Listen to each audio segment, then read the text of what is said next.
Shalom, shalom bene data.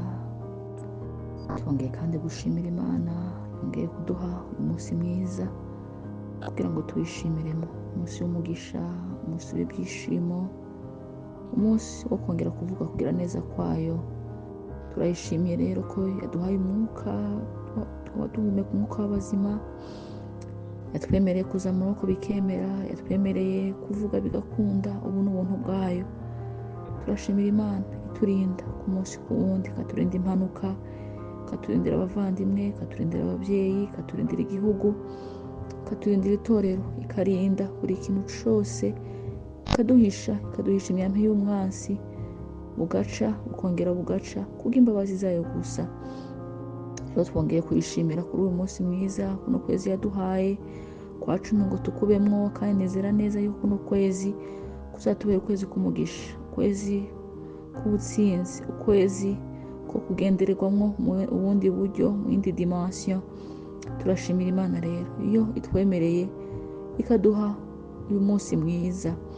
Reka uyu munsi Imana iduhaye dusengere muri iri jambo Imana ishize ku mutima. Ijambo riri muri Zaburi 17 ku murongo wa 6 haravuga ngo, nabariho duhera, haravuga ngo, Mana ndakwambaje kuko uri bunsubize, ntegera ugutwi wumve ibyo mvuga.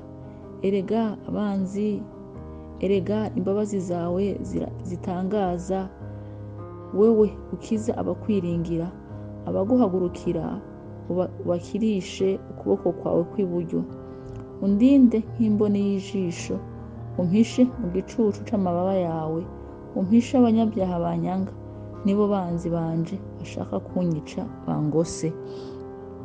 Davidi avuga iyi zaburi yari ahantu Sawuli amuhiga, amumereye nabi, abanzi bamugose, ariko aradeklara, aravuga ngo, ariko arasenga, aravuga ngo ni wowe nambaza, kandi ni wowe unyumva, utegera ugutwi ibyo ngusaba n'ibyo nkwingingira, kugira ngo unkize abanzi banje bangose, kandi abampagurukira ngo bakirishe ukuboko kwawe kw'iburyo.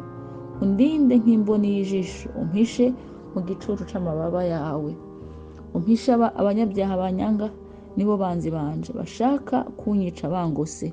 Reka rero dusenge muri kuno kwezi kwa 10 Imana yaduhaye kubamwo. Tubibwire ngo, Mana turakwambaza, wumve ibyo tugusaba, wumve ibyo tukwingingira, wumve gutaka kwacu, utegere ugutwi kwawe kube hafi yacu, wumve ibyo tukubwira, maze uturinde ibiduhiga, maze uturinde, uduhishe nk'imboni y'ijisho, uduhishe mu gicucu c'amababa yawe. Tuyibwire duhishe ibiduhiga byose. Ikintu cyose kizaza kiguhiga muri kuno kwezi ntikize kikubone, kize gisange ikintu cyose, imigambi yose y'umwanzi yategura gukora ku buzima bwawe, ku bana bacu, ku miryango yacu, ntikize kibura ububasha. Hano Davidi yaravuze ngo, Mana ndakwambaje kuko uri bunsubize. Very sure yarabizi neza yuko uko yambaza Uwiteka Imana iri bumusubize.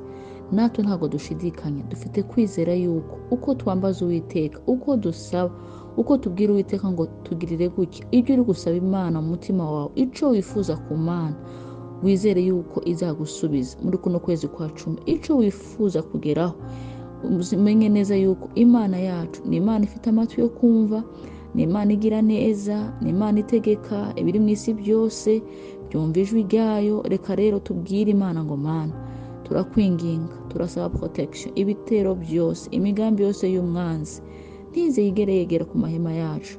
Tuzabone uburinzi bwawe budasanzwe, tuzabona amagara meza mu rubyaro rwacu, tuzabona amagara meza ku buzima bwacu, tubone ineza y'Imana igendagenda ku baturanyi, igendagenda mu bihugu byacu, igendagenda mu miryango yacu, igendagenda ku itorero, igendagenda ahantu hose. Rero ko muri muntu wese asenge, abumbura akanwa kiwe, tugira Imana itaje buri kwibigenza, Imana yumva kandi igakora cyane ibirenze ibyo tuyibwira. Reka buri muntu wese abumbura akanwa kiwe, ntabwo tuzatuza, tuzahamagara Uwiteka, tuzasenga kuko gusenga ni ubuzima, kuko gusenga nibyo bitubeshejeho, gusenga nibyo bitugize, utasenze ntago waba uriho. Rero gusenga, reka dusenge tubwire ngo Mana, nta yindi nzira yindi n'imwe dushobora kubona yo kuganiramo nawe atari gusenga. Rero turaciye bugufi imbere yayo muri kano kanya, twibwira ngo twagarutse. Mana, duciye bugufi imbere y'inyonga zawe, turagushimiye kubw'uyu munsi mwiza wongeye kuturemera kugira ngo tuwishimiremwo. Tugushimiye ku burinzi bwawe, tugushimiye ku neza yawe, tugushimiye ku mpanuka warinze abantu bawe, tugushimiye ko wagiriye neza mwami wanje ukarinda abantu bagenda mu kazi bakagaruka amahoro. Tugushimiye kuri protection divine twagiye tubona mu miryango yacu, ku bavandimwe bacu, ku babyeyi bacu. Tugushimiye ku kuboko kwawe kwiza kwagendanye n'ubwoko bwawe. Tugushimiye mwami ku mirimo itangaje, ku mirimo idasanzwe wakoze hagati muri twebwe, wakoze ku buzima bwacu. Tugushimiye ko mwami wanje warinze amarira, mwami wanje amaso yacu ukaturemera amashimwe. Tugushimiye mwami ku mpanuka warinze mwami wanje ubwoko bwawe.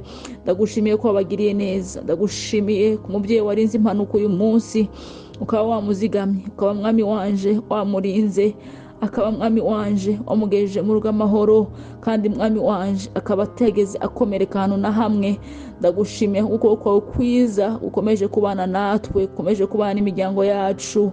Ineza yawe ntabwo irondoreka, ntabwo dushobora kuyirondora. Uko bukeye n'uko bwije tugenda tubona kugira neza kwawe, uko bukeye n'uko bwije tubona favere yawe, uko bukeye n'uko bwije tubona ineza yawe. Ndagushimiye rero mwami wanje.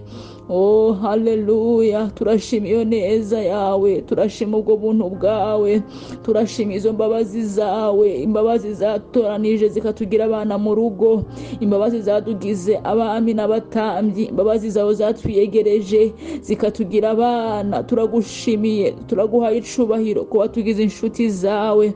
Turagushimiye kuco watugize co, turagushimiye mwami, turaguhaye icubahiro kuko atayindi Mana ihwanye nawe, kuko atayindi Mana iriho yigeze ihwana nawe, mu biriho no mu byahozeho no mu bizaza. Ni wowe Mana gusa ikwiye gushigwa hejuru.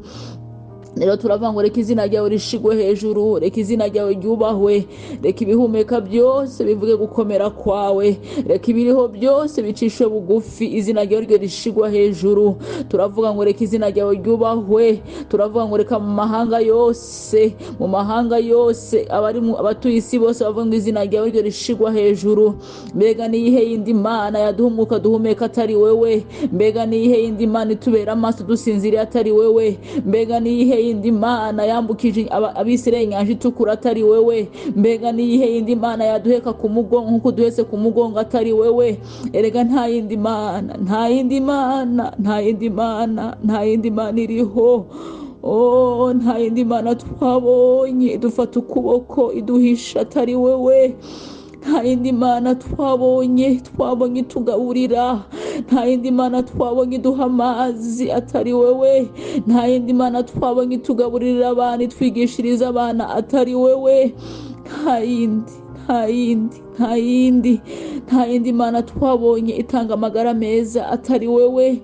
Nta yindi Mana twavuga, ni wowe gusa. Reka izina ryawe ryubahwe, reka tuvuge gukomera kwawe. Haleluya, haleluya. Ineza yawe ntawayirondora. Haleluya. Ineza yawe ntawayirondora.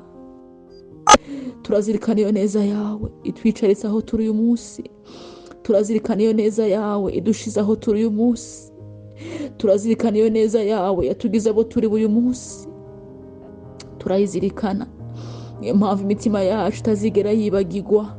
Niyo mpamvu Dawidi yavuze ngo umutima wanje himbaza Uwiteka, ngo namwe mwabindimwo byose mwe muhimbaza Uwiteka, ngo ntimwibagirwe ibyiza byose yabakoreye. Ntabwo dushobora kwibagirwa imirimo wadukoreye. Umutima wanje ntuzigera wibagirwa ineza yawe nabonye. Umutima wawe ntuzigera wibagirwa yuko wadutoranije mu magana menshi y'abanyabyaha maze ukatugira abana bawe. Umutima wanje, imitima yacu izahora ibizirikana. Rero muri kano kanya kuri uyu munsi turongeye turagutakiye nk'uko Dawidi yavuze ngo ndakwambaza kuko uri bunsubize. Yari abizi neza kuri bumusubize, yari arisubiye ko atawakwambaje yigeze atahamara amasa. Natwe turabizi neza yuko iyo tukwambaje utwumva. Uku kwezi kwa 10 turakwambaje kuko tuzi kuri budukize. Turabizi neza kuri kuratega ugutwi kugira ngo wumve iyo tugusaba. Turakwinginga rero mubyo tugusaba mwami wanje, ugirire neza, utwereke imbabazi zawe tuzibone. Utwereke imbabazi zawe ku miryango yacu. Ugirire neza abakwiringira, utugirire neza tuko turakwiringira ko nta yindi mana twiringira atari wewe.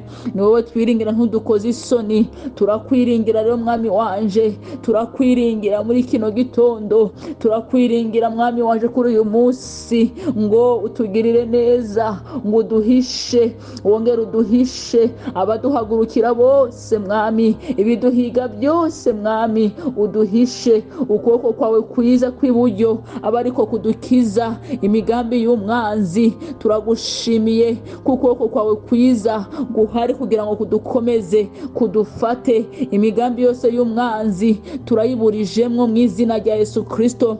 Reka muri kuno kwezi kwa 10 uzarinde intambwe zacu, uzahaze kwifuza kwa buri wese. Turakwinginga ngo uduhishe nk'imboni yo mu jisho, nk'uko Dawidi yavuze ngo ndinde nk'imboni yo mu jisho.